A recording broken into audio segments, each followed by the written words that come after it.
Wonderful. Okay, so once again, thank you so much, Dr. Hart, for agreeing to have this conversation with us today and talk about your experiences with eConsult. We are very grateful for the insights that you're going to provide and be able to share with your colleagues and other primary care providers within the Southeast region. Before we get started with our conversation today, I do just want to share a little bit about your history with eConsult and your activity. So you joined the eConsult program in OTN service back in April of 2016. And since joining, you have sent a grand total of 335 eConsults, which is incredible. But the number— Which means I'm either incredible or, as I say to my colleagues, I don't know very much, right? So you're learning all the time. Learning all the time. That's right. That's Absolutely. right.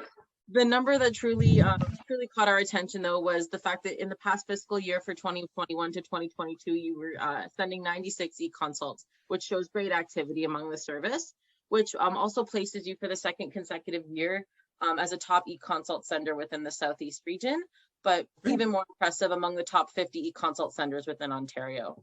I'm going to up my game. So fantastic work, and we're very much looking forward to hearing about how you've been able to do that.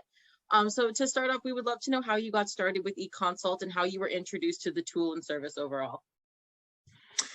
I think one of my colleagues started using it for dermatology, and so then I started using it as well and found it very helpful.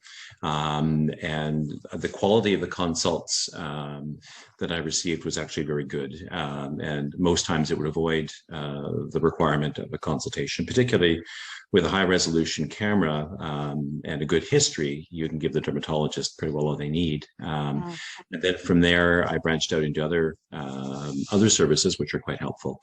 And so that's, I found it helpful. It's also, if it's not an urgent question, then I'm asking a question of a specialist in a forum that they can attend to on their own time without interrupting their day. And they actually get compensated for it rather than me just calling them at the hospital. So I found that quite helpful.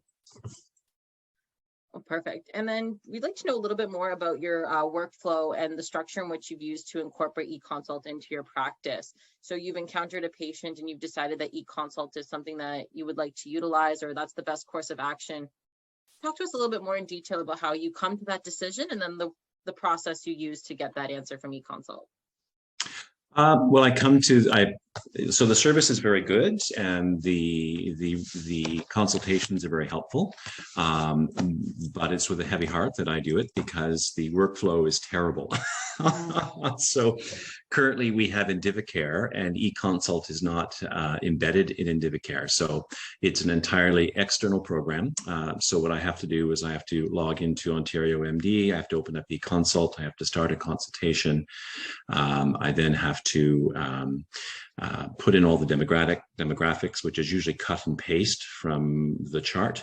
And then if I want to add a photo, I actually have to, or if I want to add anything from the chart like lab work, I then have to go into the chart. I have to combine it as a PDF. I then have to print it virtually, label it to the computer, and then I have to go and seek it and download it into the eConsult. So it's an entirely terrible workflow. And it's done after hours, usually evenings and weekends. So if it wasn't for the benefit of the consultation, I wouldn't be doing it. So, but recently we're looking at actually switching vendors to an alternative Oscar vendor that does have eConsultation built into it, which would be much more helpful. So I find the workflow, it would be an impediment to a lot of people because it takes a lot of effort, right? When you have to hammer in the OHIP number yourself and the date of birth yourself and the name yourself, and then you have to find the files and print them to a PDF and then download them in.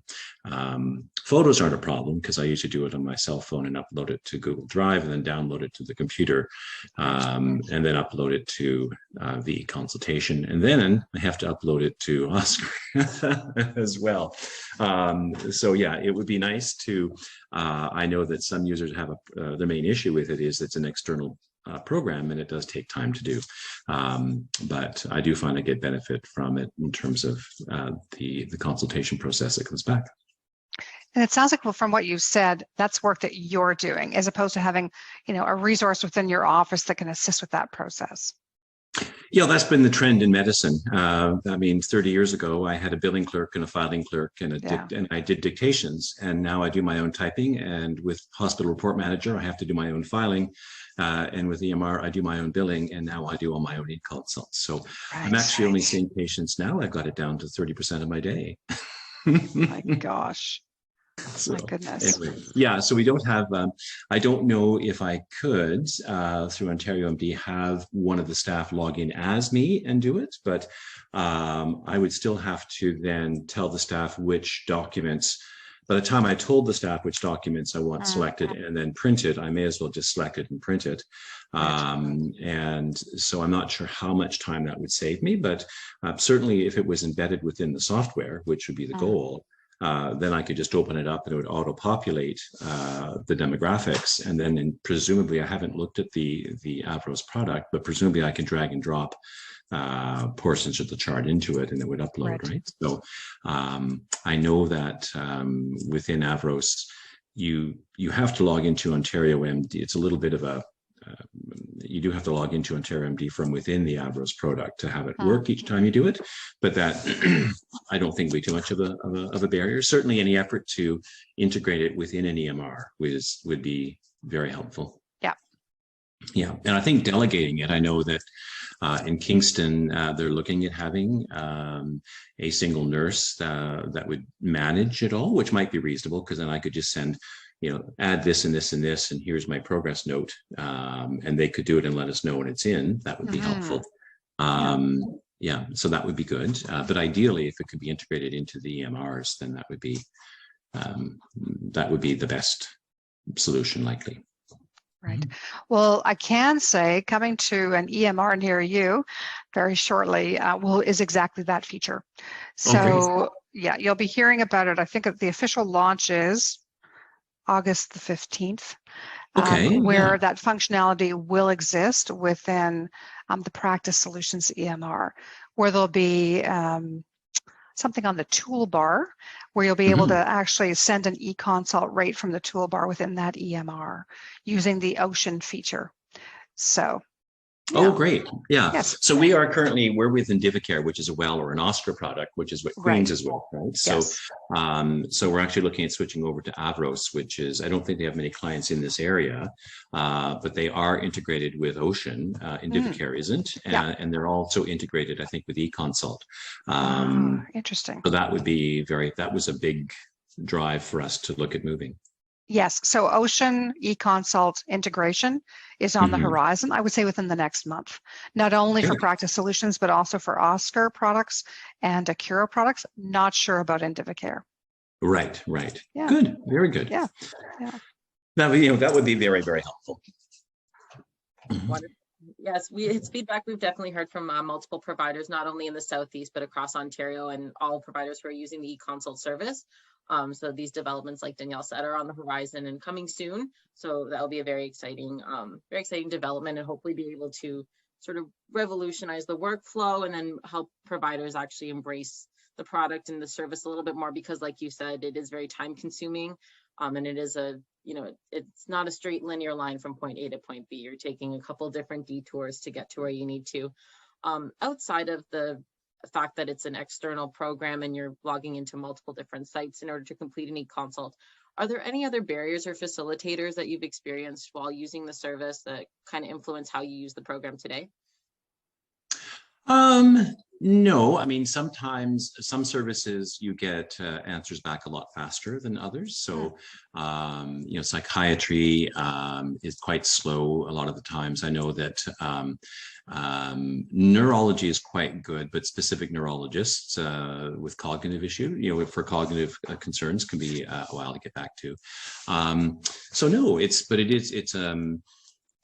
the only thing is working the responses back into the workflow of the day. So typically you send it off and then you're done your day and it's 8 o'clock and there's an eConsult to review. So then you're finding time to work that back in. And if you've got 2 or 3, it can take time, because then you've got to log in to eConsult, then you have to log into Indivicare, then you have to find the patient, then you have to look at the eConsult, and then you have to copy and paste, right? Right.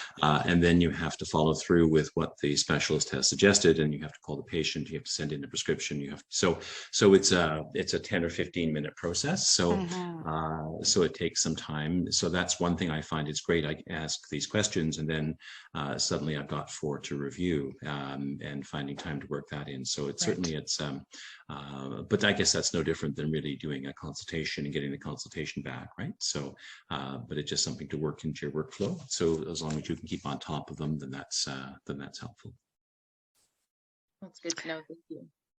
One of the things that we heard from the consultants when we were doing our eConsult series with the specialists this spring was that for some specialties, you can enter into an ongoing dialogue about patient management, so that it's not just one eConsult, but it might be an open eConsult where you're going back and forth with the specialist around patient management. Has that been part of your experience? Oh, it has been. Sometimes so I had one specialist, I think it was, so I'll ask a question, and then they'll suggest some investigation to be done, and they'll leave it open. And then what I'll do is do the investigation, and I can add on to the eConsult and send more information. So we can dialogue back and forth, and that's very helpful. So that's maybe 10 or 20% of the eConsult. Sometimes it's a straightforward derm question.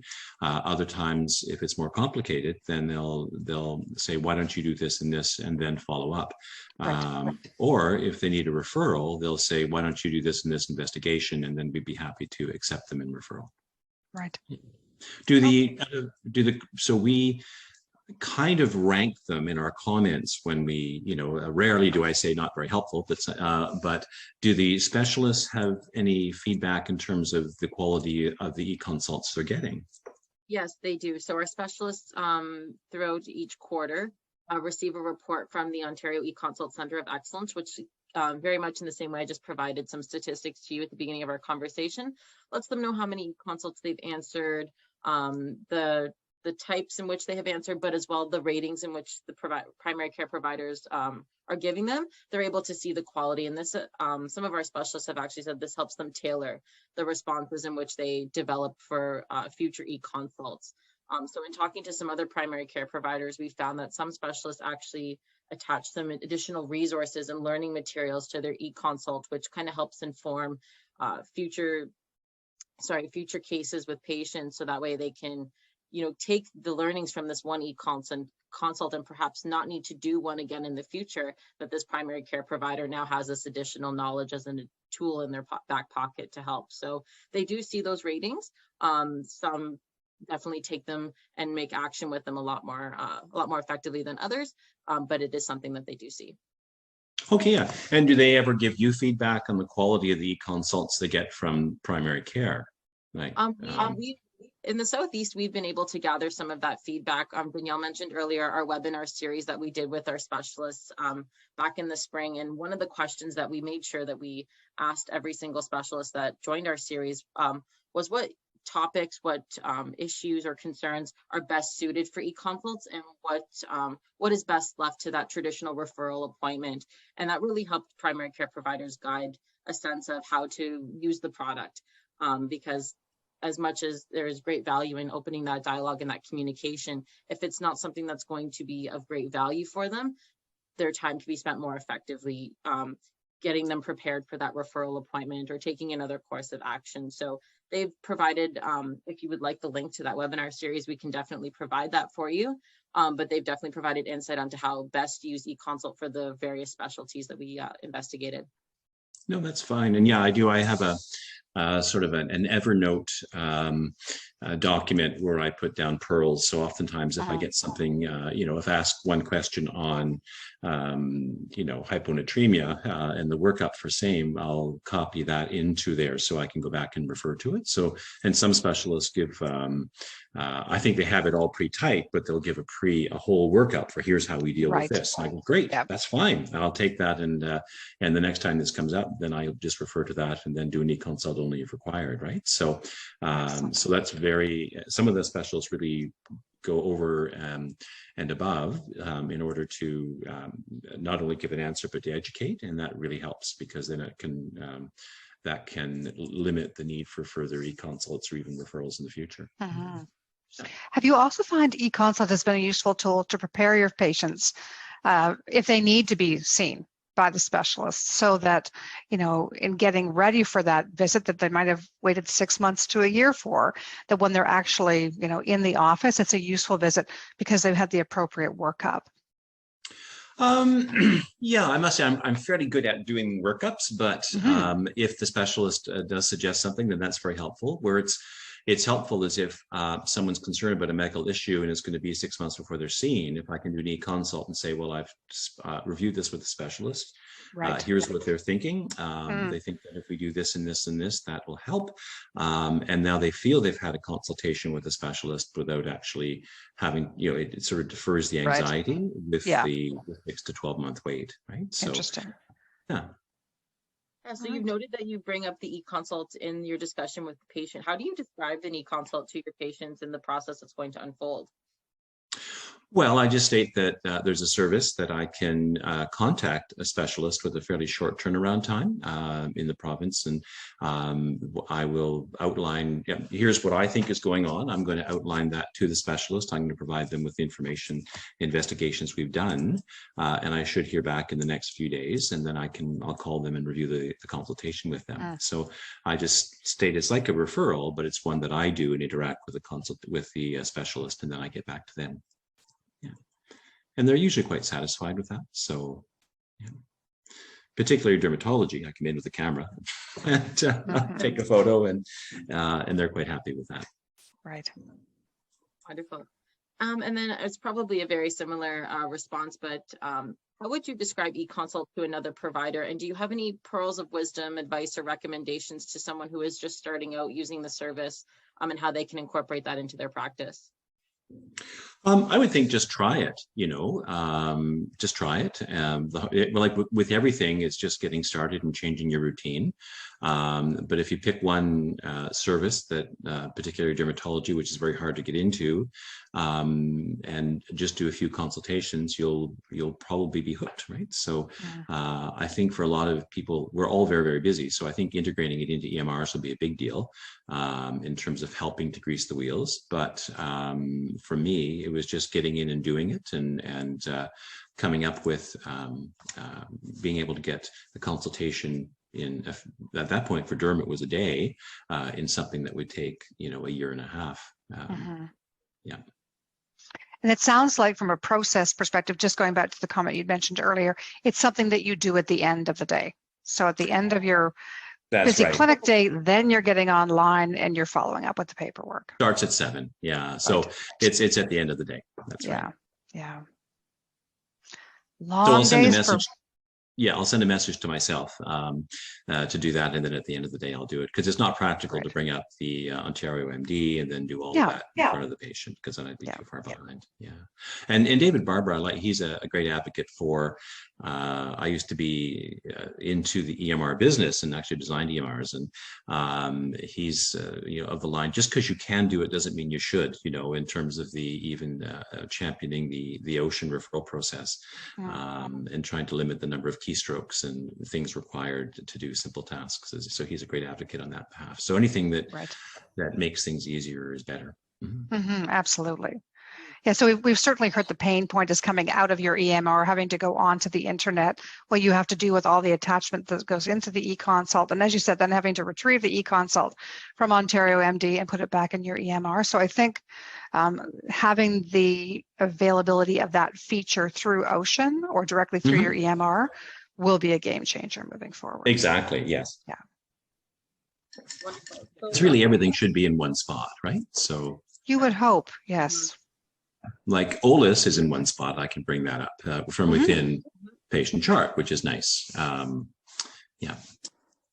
Now, if you download it, it crashes the program, but at least you can look at it. Right. Baby steps.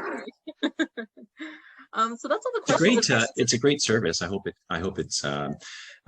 continues. Is this a pilot project, or is it something that you foresee continuing into the future? I think eConsult is here to stay. Especially we've I guess a parallel question for you, or I'll question you back on this. Do you find that during COVID, in the depths of COVID, that it was useful additionally for you to have that connectivity with the specialists? Did it make a difference in your practice at all during COVID? Or was it business as usual? Well, I think I've been using it fairly extensively all the way through. So I don't think I may have used it a little bit more, but typically if I have a patient that would be who I think eConsult would be helpful for, I would use it before, during, and after Right. COVID. Yeah. Yeah. I mean, I think eConsult is here to stay. That's what we've learned. Certainly the specialists got more involved in e-visits during COVID, and then eConsults is just a part of that tool. So I think there's an expectation that is just part of our practice now moving forward, right? Exactly. Yeah. And it also gives them a chance to be reimbursed for, I know we can get reimbursed for a telephone consultation, but that never happens. You end up just chatting with them, getting advice, and hanging up. Yeah. So this actually is a way of not interrupting their day, allowing them to give a thoughtful response, sometimes with value added, and then they can be reimbursed for it. Yeah. Exactly. Yes. Great. Well, we certainly appreciate your leadership in this area of eConsults. It's wonderful. And thank you for sharing your learnings. Very good. Well, thank you for the opportunity. Yes, thank you so much, Dr. Hart. We really appreciate it, and we look forward to seeing how your activity with eConsult grows within this coming year. And hopefully we see you in that top 5 eConsult Center category again. Well, now that you've laid down the gauntlet, I got to start doing eConsults for sore throats and stub toes and everything now. There we go. Well, and it'll be interesting to learn about your EMR experience as you start to explore moving to a different product, how the connectivity that you're looking for in that product as it relates to eConsult in the future. Very good. Yeah, great. Thanks again. Okay, thanks so much. Have a great day. Yeah, bye for now.